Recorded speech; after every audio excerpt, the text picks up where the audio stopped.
देखिए जैसे ही हम लोग भोजन करते हैं, पाचन की क्रिया मुख गुहा से ही प्रारंभ हो जाती है। ठीक है, तो यह आहार नाल का पहला भाग होता है। जो भी हम भोजन करते हैं यहीं पे आता है सबसे पहले, मुख द्वार ये है, मुख द्वार से मुख में आया।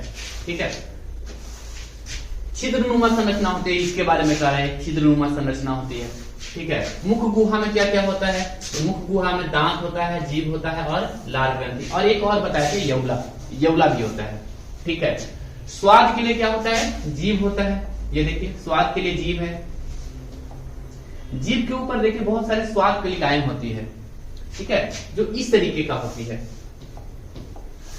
जीभ। स्वाद के लिए क्या होती है? जीभ। अब हम लोग जीभ के बारे में देख लेंगे। ध्यान रखिएगा,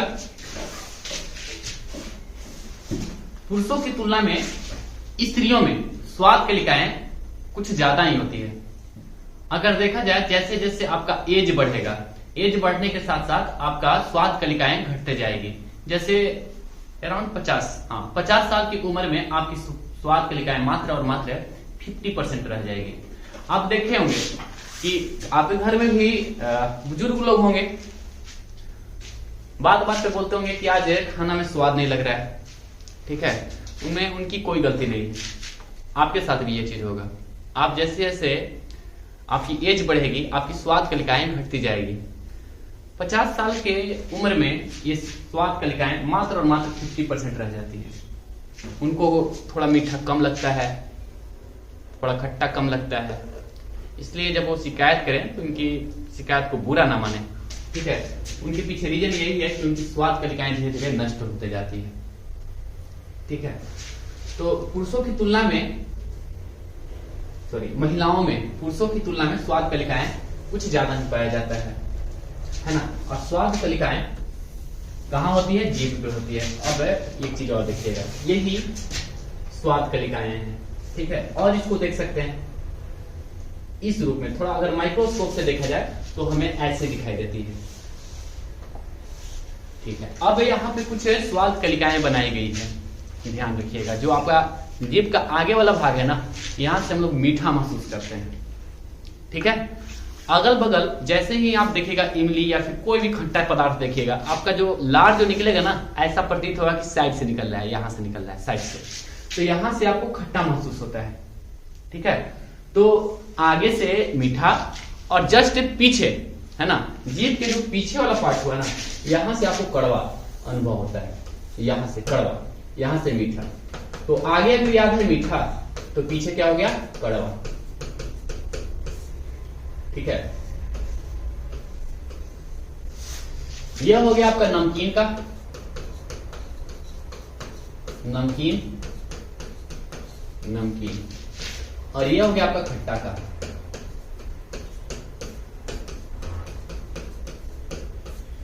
बीच वाला ये जो है यम्मी। अभी हाल फिलहाल में जापान के द्वारा ये स्वाद कलिकाएं खोजा गया है ना, तो इसे हम लोग कहते हैं यम्मी। जब भी कोई भी भोजन आपको बहुत ही स्वादिष्ट लगे, है ना, और आप बोलते भी है यम्मी, यहीं से हम लोग इसको अनुभव करते हैं, बीच वाले पार्ट से। अब एक चीज यहाँ पे गौर से देखिए, इसमें तीखा नजर नहीं आ रहा होगा। ध्यान रखिएगा, तीखा कोई स्वाद है ही नहीं, तीखा कोई स्वाद नहीं है, तो फिर तीखा का अनुभव कैसे करते हैं? तो जब भी हम लोग कोई भी तीखा पदार्थ खाते हैं, उसमें एसिड मौजूद होता है जो स्वाद कलिकाओं को धीमा धीमा जलाती है। तो हम कह सकते हैं स्वाद कलिकाओं का धीमा जलना ही हमें तीखा अनुभव कराता है। ठीक है, क्योंकि किसी भी मिर्च में आप देखें तो विटामिन सी की मात्रा बहुत अधिक पाया जाता है। हमारा शरीर कहता है कि नहीं, इस विटामिन सी को हमको चाहिए, तो हमारा दिमाग एक विशेष प्रकार का रसायन छोड़ता है जो उस तीखा को मजा में कन्वर्ट कर देता है। ठीक है, और चाहकर भी हम लोग उस तीखा को से इनकार नहीं कर सकते हैं। कुछ समय के बाद आप देखें कि आपको आदत ही हो जाएगा कि बिना हरी मिर्च के आपको कोई खाना में स्वाद ही नहीं लगेगा। ठीक है, तो ध्यान रखिएगा, अगर आपको विटामिन सी की जरूरत है तो आप 2 हरे मिर्च एक दिन में खा लें, आपको विटामिन सी की जरूरत को पूर्ति कर देगा। चलिए देख लेते हैं, यहां तक क्लियर हुआ। तो तीखा कोई स्वाद नहीं होता है। आगे क्या हुआ? आगे हुआ आपका मीठा, पीछे क्या हुआ? कड़वा, ठीक है। साइड में क्या हुआ, नमकीन, उसके बाद क्या हुआ, यहाँ पे नमकीन के बाद साइड में क्या हुआ, खट्टा, ठीक है। और बीच वाले पार्ट में क्या हुआ, यम्मी, बीच वाले पार्ट में यम्मी।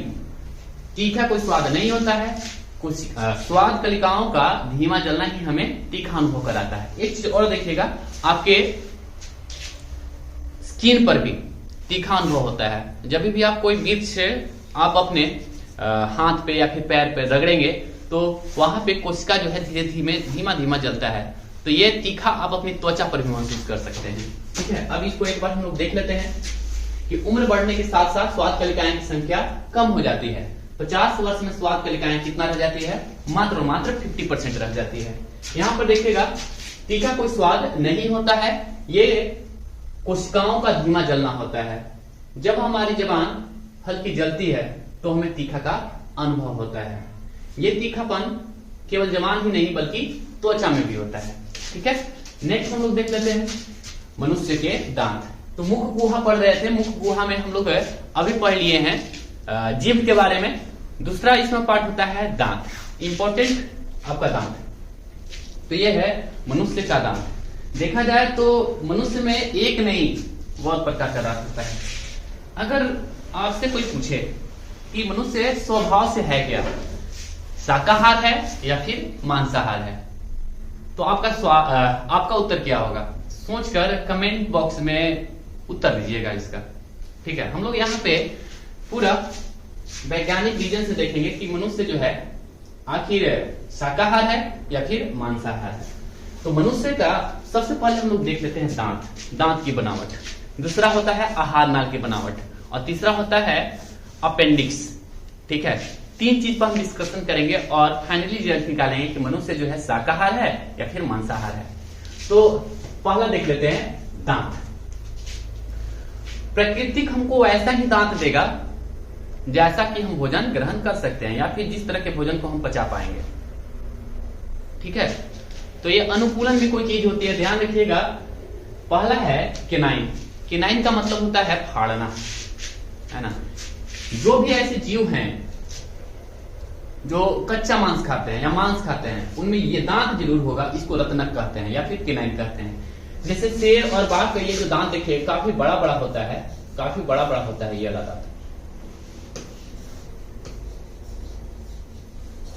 इसको कहते हैं हम लोग कृंतक, ठीक है। दूसरा होता है चौवर्णक, चाह वाला दांत जिसे हम लोग कहते हैं। यह है प्रीमोलर अग्र चौवर्णक, चाह के जस्ट पहले वाला दांत हुआ, है ना। ये हुआ आपका कृंतक। कृंतक का मतलब होता है चूहा का जो दांत आप देखे होंगे, इसी को कहते हैं इंसाइजर। इंसाइजर का मतलब होता है कृंतक।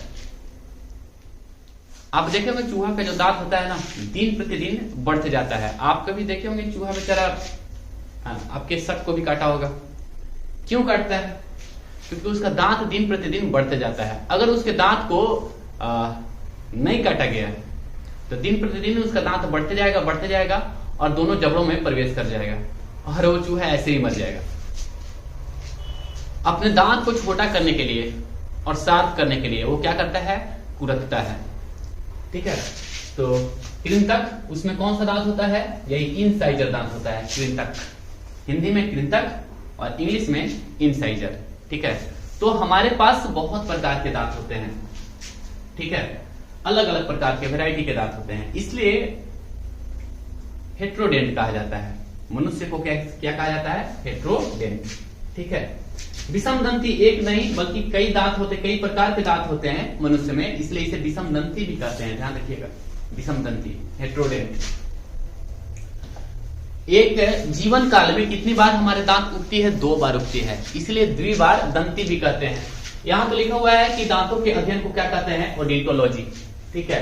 मनुष्य के दांत जीवन में कितनी बार आती है, 2 बार आती है, इसलिए इसे द्विबार दंती कहते हैं। और मनुष्य के दांत जो है, ध्यान रखिएगा, गर्त में पाया जाता है, इसलिए इसे गर्त दंती कहते हैं। मतलब गर्त दंती कहने का मतलब देखिए, ये आपका मसूड़ा हो गया ना, मसूड़ा।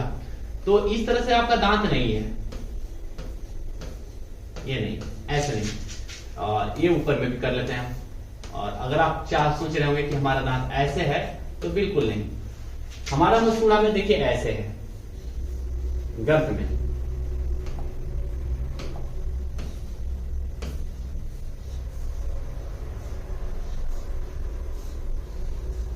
और इसी में हमारा दांत होता है, इसी गड्ढा में, गर्त में होता है, इसीलिए इसे गर्त दंती कहा जाता है। ये दांत है, दांत की संरचना है।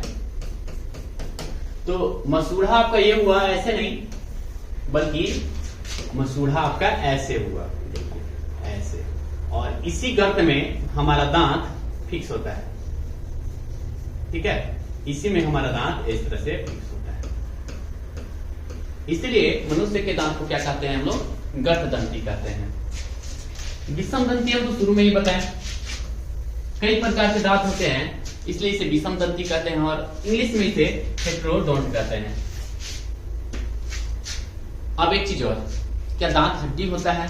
नहीं, दांत हड्डी नहीं है। दांत में बहुत प्रकार के, है ना, तत्व पाए जाते हैं, बहुत कठोर कठोर उत्तक पाए जाते हैं, अलग अलग घनत्व के उत्तक पाए जाते हैं। आगे हम देखेंगे कौन कौन सा, है ना, और सबका अलग अलग नाम भी है। दांत मनुष्य के जबड़े की हड्डी में होती है, यही जबड़े की हड्डी हुआ, और इसी जबड़े की हड्डी में क्या होता है? दांत होता है। आपसे पूछेगा कि दांत किस हड्डी में पाई जाती है, तो दांत जबड़े की हड्डी में पाई जाती है। नेक्स्ट देखते हैं हम लोग, दांत कितने भाग में बटा हुआ है? तो दांत को जनरली 3 भागों में बांटा गया है। एक जो अंदर धंसा हुआ है, एक जो आपको दिखाएं, देखिए एक तो हुआ कि ये जो धंसा हुआ अंदर में, ये वाला पार्ट गर्त हो गया, और एक यहां से यहां तक का पार्ट आप जो देखते हैं, ये वाला पार्ट, और एक हुआ सबसे ऊपर वाला भाग, ये वाला भाग। ठीक है, तो जो आपको दिखता है 3 भाग में दिखता है, तो इसको 3 भागों में कहा गया है। पहला को कहा गया रूट, है ना, जो पार्ट दिख नहीं रहा है, मसूड़ा में धंसा हुआ है, उसको कहते हैं हम लोग निक, और जो भाग सबसे ऊपर है, जो दिख रहा होता है, उसको कहते हैं क्राउन। तो याद रखिएगा, नीचे वाला यानी रूट, और ऊपर क्या होता है? क्राउन, मुकुट, है ना। एक व्यक्ति में देखिएगा,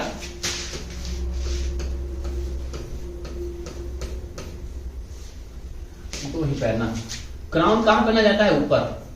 तो ये हो गया क्राउन, क्राउन मतलब मुकुट, आपको ऐसे याद रहेगा, मुकुट, तो ये है मुकुट। तो क्राउन ऊपर, और नीचे क्या हो गया? तो नीचे रूट हो गया, यानी कि जड़ हो गया। बीच वाला पार्ट क्या हुआ? निक, है ना, नेक, NEC के नेक। मसूड़ों में धसा हुआ भाग को क्या कहते हैं हम लोग? नेक कहते हैं। और ये वाला भाग क्या हो गया? दृश्य भाग, जो आपको दिखता है। और ये हुआ जबड़ों की हड्डी में धंसा हुआ होता है, कौन? रूट, धंसा हुआ होता है। बिल्कुल इसी तरीके से आप नोट्स बनाइएगा। नेक्स्ट हम लोग देख लेते हैं, यहाँ पे थोड़ा सा दांत की संरचना बताया गया है। ये देखिए नस है, ठीक है, ये नस है, और ये इस तरीके से दांतों को पोषक तत्व यहां से यहां तक जा रहा है, देखिए इस तरह से।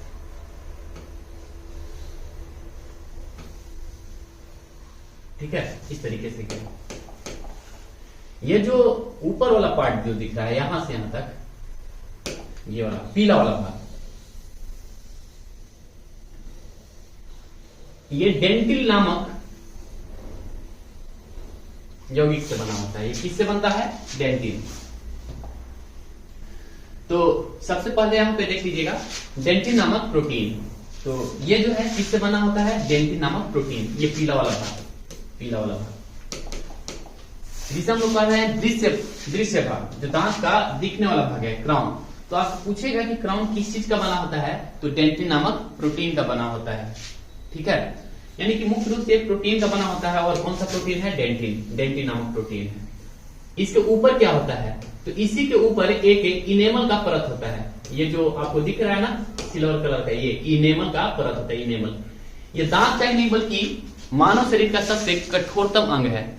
ये इनेमल, ये मानव शरीर का सबसे कठोर अंग, इनेमल। इनेमल के जस्ट नीचे क्या होता है? डेंटिन। ठीक है, और यहां पे दिख रहा है आपका पल्प, कैविटी, यहाँ पे कैविटी। ये जो डेंटिन है ना, यही आपको ठंडा और गर्म से आपके दांतों को बचाने का काम करता है।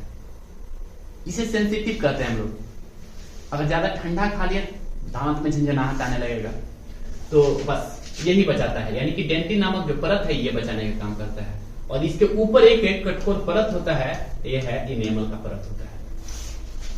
ठीक है, ये पल्प है। पल्प के बारे में जानना जरूरत नहीं है आप लोगों को, सिलेबस में नहीं है।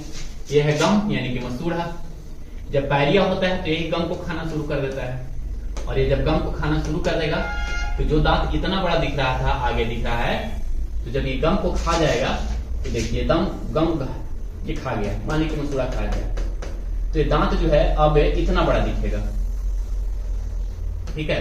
और धीरे धीरे इसको खाते रहेगा तो धीरे धीरे उस व्यक्ति का दांत जो है बड़ा दिखने लगता है। एक्चुअली दांत बड़ा नहीं हो जाता है, उसका जो मसूड़ा जो है उसको चढ़ जाता है। कौन चढ़ जाता है?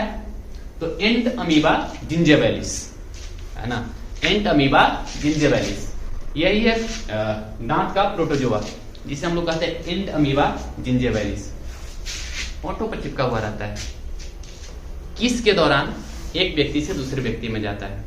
ध्यान रहे, जूठा पानी तो किसी को ना पिलाएं। अगर आपको भी पैरिया हुआ है तो सामने वालों को भी हो जाएगा। बच्चों को जूठा ना खिलाएं, अगर आपको पैरिया है तो सामने वाले को भी हो जाएगा, ठीक है। अच्छा, पैरिया के लिए कौन सा प्रोटोजोआ उत्तरदायी है? तो एंट अमीबा जिंजिविलिस, ठीक है। नेक्स्ट, ये तो बोन है, यहाँ पे ये दिख रहा है कि इन दोनों के बीच में, यानी कि ये हुआ आपका दांत और ये हुआ आपका मसूड़ा, जो भी है मसूड़ा, इन दोनों के बीच में जोड़ने का काम कौन करता है? तो इन दोनों के बीच में जोड़ने का काम करता है सीमेंट। ध्यान रखिए, ये तो बोन है, ये और पूरा बोन है, ये बताइए यहां से यहां तक ये सब बोन है, ये बोन है और ये दांत है। आपको इन दोनों को, ये क्या है? तो ये है गम, ये लाल वाला गम है, ठीक है, लाल वाला गम। और उसके बाद ये वाला पार्ट कौन है? ये दोनों को जोड़ रहा है। जोड़ने वाले का काम कुछ किसका है? तो सीमेंट का है। नेक्स्ट शब्द हम लोग देख लेते हैं। दांत में मुख्यतः 3 भाग होते हैं। पहला शीर्ष या दांत का ऊपरी भाग होता है, जिस पर इनेमल का आवरण होता है, बता चुके हैं। यह डेंटिल नामक प्रोटीन का बना होता है। ऊपर वाले भाग के बारे में बात करें, क्राउन के बारे में बात कर रही है। ग्रीवा यानी कि निक, यह दांत का मध्य भाग होता है, जो कि मसूड़ों में दसा होता है। मूल, यह दांत का सबसे निचला भाग होता है, यानी कि रूट जिसे कह रहे हैं हम लोग। दांत के सबसे ऊपरी भाग इनेमल का बना होता है, जो पतली एवं चमकदार परत होती है। मानव शरीर का सबसे कठोरतम पदार्थ क्या है? यही है, इनेमल है। अब डेंटिल नामक परत, इनेमल के जस्ट क्या होता है? नीचे। ये पीला वाला जो दिख रहा है डेंटिल नामक परत है, इनेमल के जस्ट क्या होता है? नीचे होता है। और ये किसका बना होता है? तो डेंटिल नामक प्रोटीन का बना होता है, जो ठंडे एवं गर्म पदार्थों से दांतों को सुरक्षा प्रदान करता है। नेक्स्ट देखते हैं, दांत के अंदर कौन कौन सा तत्व होता है? आप देख लीजिए, ये कैल्शियम हुआ, ये है फास्फोरस, कैल्शियम और फास्फोरस, ठीक है। तो CA3PO4, CA3PO4, तो कैल्शियम, फास्फोरस, ठीक है। और कैल्शियम और फास्फोरस का बना होता है हमारा दांत, ठीक है। तो ये तत्व पाए जाते हैं, कैल्शियम और फास्फोरस। प्रश्न तो सिंपल यही पूछता है कि दांत में मुख्य रूप से कौन सा तत्व पाया जाता है, मौजूदगी होती है? तो कैल्शियम और फास्फोरस। यही फास्फोरस के कारण, जो श्वेत फास्फोरस है, उसी के कारण रात्रि में दांत जो है क्या होता है? दांत या हड्डियां चमकीला दिखाई देता है। आपसे ये प्रश्न पूछा हुआ है कि किस कारण से दांत और हड्डियां रातों को चमकीला दिखाई देती है? तो हम लोग लिखेंगे श्वेत फास्फोरस के कारण। देख देते हैं दांत का रोग। 2 रोग होता है, एक होता है फ्लोरोसिस। तो फ्लोरीन की कमी से, ये किसकी वजह से होता है? फ्लोरीन की अधिकता से। ज्यादा मात्रा में अगर आप फ्लोरीन का सेवन कर लेते हैं, एक्चुअली फ्लोरीन देखा जाए तो आपके दांत के लिए ठीक है, लेकिन आवश्यकता से अगर अधिक आप लेते हैं तो दांत में इस तरह से चिकता दांत में धब्बा आ जाएगा, इस तरह का, है ना। इसे कहते हैं फ्लोरोसिस। फ्लोरोसिस में यही है कि दांत जो आपको चमकीला दिख रहा था ना, ये ऐसा नहीं दिखेगा, कुछ ऐसा दिखने लगेगा। किस कारण से होता है? तो अब फ्लोराइड युक्त अगर जल का सेवन करते हैं, तब ऐसा कोई भी जल जिसमें फ्लोरीन की मात्रा ज्यादा है, फ्लोराइड युक्त, तो दांत में क्या आ जाएगा? धब्बा। दूसरा रोग आप लोग खुद जानते हैं एंट अमीबा जिंजिविलिस के कारण होता है, जिसे हम लोग पैरिया कहते हैं। और पैरिया जब होगा तो देखिए, ये मसूड़ा जो है इसकी तुलना में थोड़ा सा बड़ा हो जाता है और चारों तरफ गंदा टाइप के दिख रहा होगा आपको, इसमें से खून भी आता है, ठीक है। तो दूसरा है आपका रोग पैरिया। तो पहला रोग का नाम क्या है? फ्लोरोसिस। किससे होता है? फ्लोरीन युक्त जल का सेवन करने से हो जाता है। और दूसरा है आपका पैरिया। इसमें क्या होता है? मसूड़ों में घाव हो जाता है, उससे खून आने लगता है। नेक्स्ट देखते हैं कि प्रकृति के अंदर स्थल स्तनधारियों में, ध्यान रखिएगा जल के बारे में बात नहीं हो रही है, स्थल के बारे में बात हो रही है ना। तो हवेल मछली मत लेके आइएगा यहाँ पे। स्थल स्तनधारियों में सर्वाधिक दांत घोड़ा और इसमें होता है सुअर में, कितना कितना 44 होता है। गाय में, भेड़ में, मनुष्य में 32 दांत होते हैं, 32। और मच्छर में कितने दांत होते हैं? 47 दांत होते हैं। 46 को तो ऐसे होगा 23 पेयर हो गया और एक आगे वाला हो गया, यानी कि 47। कुछ इस तरह का होता है, अगल बगल इस तरह का होता है। कुल मिला के मच्छरों की दांतों की संख्या कितनी है? 47। पूछा हुआ क्वेश्चन है यार, याद कर लेना। ग्रुप डी में पूछा हुआ था कि मच्छर में कितने दांत होते हैं। उत्पत्ति के आधार पर दांत कितने प्रकार के होते हैं? 2 प्रकार के होते हैं, है ना। उत्पत्ति के आधार पर कुछ दांत होते हैं परमानेंट, एक बार निकलेगा ही बस, और कुछ दांत होते हैं कि नहीं, एक बार टूटेगा पुनः वापस आ जाएगा। तो एक होता है अस्थायी दांत और एक होता है अस्थायी दांत। जो पुनः जो दोबारा आते हैं ना, उसे कहते हैं अस्थायी दांत, और जो मात्र एक ही बार आएगा पूरे जीवन काल में, उसको कहते हैं अस्थायी। जैसे हम कहते हैं दूध के दांत, 20 दांत ऐसे हैं जो अस्थायी होते हैं, ठीक है। तो ध्यान रखिएगा अस्थायी दांतों की संख्या कितनी होती है? 20। और इसे ही कौन सी दांत कहते हैं? दूध के दांत कहते हैं। और 20 के बाद बचा कितना? तो 12 दांत। तो 12 दांत कैसा होता है? अस्थायी। तो आपसे प्रश्न तो यही आएगा कि दूध के दांतों की संख्या कितनी होती है? 20। तो ये क्वेश्चन तो हम नहीं देखे, लेकिन ये क्वेश्चन हम जरूर देखे हैं। पूछा हुआ क्वेश्चन है कि दांतों की संख्या, यानी कि दूध के दांतों की संख्या कितनी होती है? 20, ठीक है। उसके बाद बाल्यावस्था में कितना दांत होता है? तो 28। जब व्यस्क हो जाते हैं तो 4 दांत और आता है, जिसे हम अक्ल दाढ़ कहते हैं, जिसे हम चाह नहीं कहते सबसे लास्ट में। ये भी अवशोषी अंग ही है, अवशेषी अंग। अवशेषी अंग ऐसा अंग कहते हैं जिसकी कोई जरूरत नहीं होती है। हाँ, पहले लोग यूज करते थे इसको जब कच्चे मांस खाते थे हमारे पूर्वज लोग। आज के डेट में तो सूप पीते हैं ना, सुर से अंदर चला जाता है ना। तो अब इस दांत पे यूज ही नहीं रह गया। पहले गन्ना भी, आज के डेट में देखिए गन्ना के स्थान पे हम लोग उसका रस पी लेते हैं, सेव के स्थान पे सेव का शेक पी लेते हैं, बनाना के स्थान पे बनाना का शेक पी लेते हैं। तो जनरली अभी सब दांत का यूज हुआ नहीं। तो हमारा अवशेषी अंग है ना, कुछ लोगों में तो आता ही नहीं है ये दांत, जिसे अकल दाढ़ कहते हैं। अकल दाढ़ आता ही नहीं है। तो अकल दाढ़ की संख्या कितनी होती है? 4। आगे चल के बताएंगे। बाल्यावस्था में कितना होता है? 28। और जब व्यस्त हो जाते हैं तो 32 इसकी संख्या हो जाती है। ये 2 1 2 3 क्या है, आगे चल के पता चलेगा। ये दंत सूत्र है, आगे चल के बताएंगे कि दंत सूत्र कैसे बनाया जाता है, कैसे लिखा जाता है, ठीक है। फिर इस पे आएंगे हम। अब देख लेते हैं कि संरचना के आधार पर दांत कितने प्रकार के। तो संरचना के आधार पर दांत 4 प्रकार के होते हैं, कृंतक, रत्नक, चौवर्णक और अग्रचौवर्णक। तो कुल मिला के 4 प्रकार के दांत होते हैं। पहला है कृंतक। तो एक बार देख लीजिए दांत,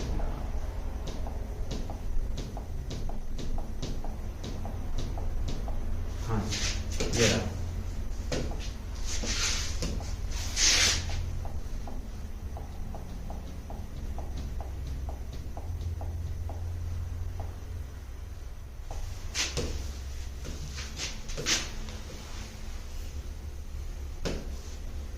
कृंतक, कृंतक ये वाला दांत हुआ। आगे वाला ये जो दांत हुआ, ये आगे जो खरगोश का दांत दिखता है, चूहा का दांत दिखता है, वह है कृंतक। और इसका काम क्या है? कुतरना। किसी भी चीज को कुतर देता है, यानी कि मनुष्य वो सभी चीजों को खा सकता है, जैसे सेब हो गया, है ना, कोई भी फल हो गया, इसे काट सकता है। तो प्राकृतिक हमको इस तरह का दांत दिया है काटने वाला, कृंतक। इसको क्या कहते हैं? इंसाइजर कहते हैं। यह सबसे आगे वाला दांत होता है ना। यह 6 माह की आयु में निकलता है। ध्यान रखिए, बच्चा का सबसे पहले यही दांत निकलता है 6 माह की आयु में। कभी कभी लेट भी हो जाता है ना। और देखिएगा ये कितना होता है? तो 2 गो होता है, ऊपर में 2 गो, ठीक है। ये अगर जबड़ा को 4 भागों में बांटे, ठीक है, जबड़ा को कितने भागों में? 4 भागों में बांटे, तो एक दो तीन, मतलब ये हुआ कि ये दंत सूत्र है। दो कौन हो गया? कृंतक। ए वो क्या हो गया? रत्नक। फिर दो क्या हो गया? चवर्णक, अग्र चवर्णक। और उसके बाद तीन को और क्या हो गया? चवर्णक। तो दो एक दो तीन, दो एक, सॉरी दो एक, फिर दो गो, ये इसको लिखते हैं दो, और उसके बाद तीन। तो ये जो दो एक दो तीन जो लिखे थे, ये और कुछ नहीं है, तंत्र सूत्र है। तो ऊपर में देख लीजिए, 1 2 3 4 5 6 7 8। एक ऊपर के जबड़े के एक ओर का कितना दांत हुआ? 8। 16 18 के 24 8 चौक 32, कुल मिला के कितने दांतों की संख्या हुई? 32। तो ये दंत सूत्र होता है 2 1 2 3, ध्यान रखिएगा। तो ये जो शुरू वाला जो दो दांत देख रहे हैं आप, ये वाला, इस दांत को कहते हैं हम लोग कृंतक, यानी कि इंसाइजर। तो देखिए हाथी में भी होता है ये, सॉरी, पहले जबड़ा बना लेते हैं, दो भागों में बांट लेते हैं इसको, और फिर इधर भी दो भागों में बांट लेते हैं। कितना दांत हो गया? 2 2 4। ये जो ऊपर वाला जो दूसरा कृंतक है ना, यही गज दंत में बदलता है। ऊपर वाला ऊपरी जबड़े का केवा दूसरा कृंतक किसमें कन्वर्ट होता है? गज दंत में कन्वर्ट होता है। हाथी का जो बड़ा वाला दांत देखते हैं ना, यही दांत है। ऊपरी जबड़े का दूसरा कृंतक गज दंत में कन्वर्ट होता है, हाथी दांत के रूप में कन्वर्ट होता है। इसका कार्य देख लीजिए, भोजन को काटना होता है, भोजन को काटना। आगे पूछ सकता है इसका शेप कैसा है, आकृति। तो रुखानी शेप का होता है। रुखानी मतलब काटने वाला, रुखानी शेप का होता है, इस टाइप के काटने वाला। दूसरा है आपका केनाइन, यानी रदनक। तो कृंतक के बाद क्या हुआ? रदनक। काम क्या है? तो जितने भी मांसाहार जीव होते हैं उन सब में ये दांत होता है। बाघ हो गया, शेर हो गया, लकड़बग्गा हो गया, तो जितने भी मांसाहार हैं, यहां तक कि कुत्ता में भी आप देखिएगा ये दांत बड़ा बड़ा होता है। मनुष्य में भी होता है, और इसकी संख्या कितनी होती है? 4। ठीक है, 4। तो एक साइड तरफ कितना होता है? 1 होता है। यहां पे सॉरी 4 को होगा। ये क्या हुआ? कृंतक। और इसके बाद क्या हुआ? रत्नक। कृंतक, रत्नक। ठीक है, अगर आधा अगर हम कले अलग अलग करें तो ये हो गया 2 और ये हो गया 1। तो 2 1 2 3, याद है ना? 2 1 2 3। तो इसका काम क्या होता है? भोजन को फाड़ना होता है। मांसाहारियों में रत्नक दांत अधिक विकसित होते हैं। आकृति कैसा होता है? खंजर के जैसा होता है। तीसरा है आपका अग्रचवर्णक। अग्रचवर्णक मतलब पहले ना, चवर्णक मतलब चाह का दांत, प्रीमोलर कहते हैं, है ना? तो 2 1, तो इसके बाद जो दांत हुआ उसको कहते हैं हम लोग अग्रचवर्णक, यानी कि 2 होता है। उसके बाद चवर्णक हुआ, इसकी संख्या कितनी होती है? 3 होती है। तो 2 1 2 3, ठीक है ना? तो इसको अग्रचवर्णक कहेंगे, इंग्लिश में कहेंगे प्रीमोलर। आकृति कैसी होती है? तो ध्यान रखिएगा, आकृति इसकी निहाई होती है ना? चापने वाला, पीसने वाला। कार्य क्या है? भोजन को चबाना या फिर पीसना। अगला है आपका चवर्णक। तो एक तरफ कितना होता है? 3 3 3 6 3 3 9 3 चौक 12। तो कुल मिला के कितनी होती है? 12। यहाँ 8 इसलिए लिख रहा है कि जनरली ये जो लास्ट का जो अकल दाढ़ होता है ना, सब में नहीं पाया जाता है। ठीक है, अरस्तु के बारे में आप लोग सुने होंगे। अरस्तु तो ये तक बोल दिया था कि महिलाओं में अकल होती ही नहीं है। ये मेरा कथन नहीं है, अरस्तु का कथन है। क्यों भाई? हो सकता है कि अपने घर में अपने माँ को, अपनी बहन को, अपने दादी को गिना होगा दांत, उन लोगों में ये अकल दाढ़ नहीं होगा, इसलिए वो निष्कर्ष निकाला कि महिलाओं में अकल दाढ़ होती ही नहीं है, यानी कि महिलाओं में अकल होती ही नहीं है।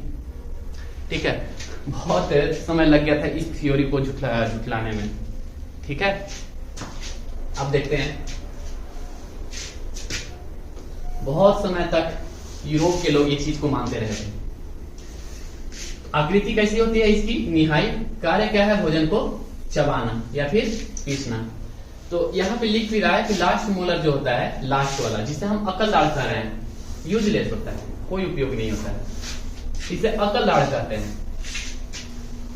मैक्सिमम लोगों में तो आता ही नहीं, कह सकते हैं कि महिलाओं में तो एकदम नहीं आता है। एकदम नहीं, ऐसा नहीं कह सकती नहीं आता है, मतलब ना के बराबर आता है महिलाओं में। अकल दाढ़ 18 वर्ष के बाद निकलता है। 90% में अकल दाढ़ नहीं पाए जाते हैं। अकल दाढ़ क्या है? एक अवशेषीय अंग है। अवशेषीय अंग के बारे में बता चुके हैं, ऐसा अंग जो यूजलेस है, अगर वो ना भी रहे तो भी हमारा काम चल जाएगा। ठीक है,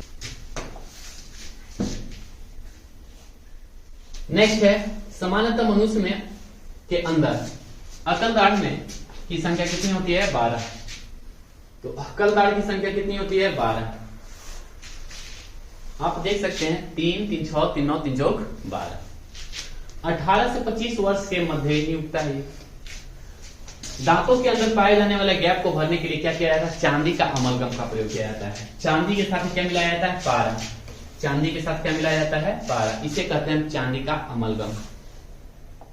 ठीक है, अब देख लेते हैं कि जीवन काल में निकलने के आधार पर दांत कितने प्रकार के होते हैं? 3 प्रकार के होते हैं। कुछ जीव जो होते हैं एक दंती होते हैं, एकल दंती, मतलब जीवन में कितनी बार निकलता है? एक बार। अच्छा, मनुष्य में ऐसा कोई दांत है क्या जो एक बार निकलता है? बिल्कुल। 20 तो ऐसे दांत होते हैं जो अस्थायी होते हैं और 12 ऐसे दांत होते हैं जो अस्थायी, एक ही बार आता है। यानी कि अगर हम मनुष्य में देखें तो इसकी संख्या कितनी होगी? 12। जैसे प्रीमोलर और मोलर, यही दोनों, बाकी सब तो टूट जाता है ना। कौन सा मोलर? तीसरा मोलर को ही विजडम टीथ कहा जाता है। विजडम मतलब कहते हैं हम लोग विजडम टीथ यानी कि अक्ल दाढ़। अक्ल दाढ़ द्विदंती यानी जीवन में कितनी बार आते हैं? 2 बार। अच्छा, मनुष्य में ऐसा कोई दांत जो 2 बार आते हैं? बिल्कुल। इसकी संख्या कितनी होती है? 20। इंसाइजर होता है, केनाइन होता है, और पहला 2 जो मोलर होता है वो, यानी पहला 2 चाह जो होता है वो क्या होता है? द्विदंती होता है, यानी कि दूध का दांत होता है। इसे दूध का दांत या फिर टेम्पोररी टीथ कहते हैं। टेम्पोररी मतलब एक बार टूटेगा फिर आएगा। बहुदंती जीवन में कितने बार आता है? बहुत बार। आपको हम बता चुके हैं हाथी में ये पाए जाते हैं, है ना। दूसरा जो इंसाइजर होता है जिसे गज दंत कहते हैं, वो जीवन में कई बार आते हैं। उसके बाद जंगली सुअर का ऊपरी केनाइन जो होता है वो भी कितनी बार आता है? जो आगे की ओर इस तरह से नहीं निकला हुआ होता है वो, इसके बारे में बात कर रहे हैं। अब यहाँ पे दंत सूत्र है। दंत सूत्र लिखने के लिए आप लोग शायद समझ गए होंगे कितने भागों में बटा हुआ है दांत। तो ऊपर के 2 जबड़ा, नीचे के 2 जबड़ा, तो 2, 1, 2, 3। ठीक है, 2, 1, 2, 3।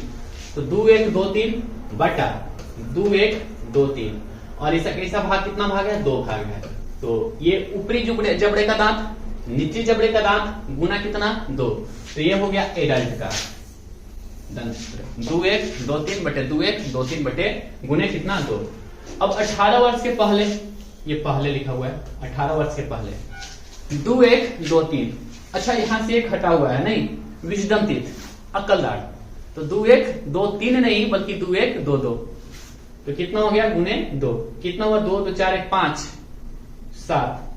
तो 7 को ऊपर, 7 को नीचे, 7 दूनी के 14 हो, 7 दूनी के 14, 14 दूनी कितना हो गया? 28। ठीक है, तो ये होता है 18 वर्ष के पहले।